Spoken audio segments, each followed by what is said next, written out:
Hi all. അപ്പോൾ നമുക്ക് യൂണിവേഴ്സിൻ്റെ message നോക്കാം. ഞാൻ കാർഡ് ഷഫിൾ ചെയ്യാം.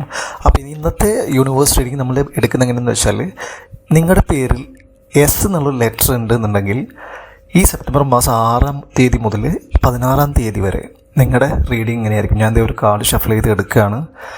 പേജ് ഓഫ് സോർട്സ് ആണ് കാർഡ് കിട്ടിയിരിക്കുന്നത്. അപ്പോൾ നമുക്ക് അതിൻ്റെ നിങ്ങളുടെ എനർജിയുമായിട്ട് എങ്ങനെ ബന്ധപ്പെട്ട് കിടക്കുന്നത് നോക്കാം. അപ്പോൾ ആക്ച്വലി നിങ്ങൾ കുറേ ഐഡിയ ഉള്ള ഒരാളാണ്. നിങ്ങൾ ഐഡിയയുടെ ഒരു ഫാക്ടറി എന്ന് തന്നെ പറയാം. പക്ഷേ നിങ്ങൾ ഐഡിയാസ് ഇംപ്ലിമെൻറ്റ് ചെയ്യുന്നതിൽ എപ്പോഴും നിങ്ങൾ ഫെയിലിയർ ആവുകയാണ്.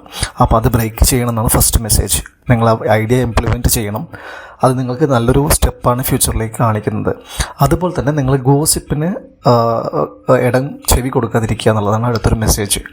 അതുപോലെ തന്നെ ഈ ഒരു മാസം നിങ്ങൾക്ക് ലോഡ് ഓഫ് റൊമാൻറ്റിക് മൊമെൻറ്റ്സ്, നല്ല നല്ല റൊമാൻറ്റിക് മൊമെൻറ്റ്സ് നിങ്ങൾക്ക് ഈ ഒരു മാസം ഉണ്ടാവും. നിങ്ങളതിന് ഒരു ഭാഗമാവും എന്നുള്ളതാണ് മെസ്സേജ് പറയുന്നത്.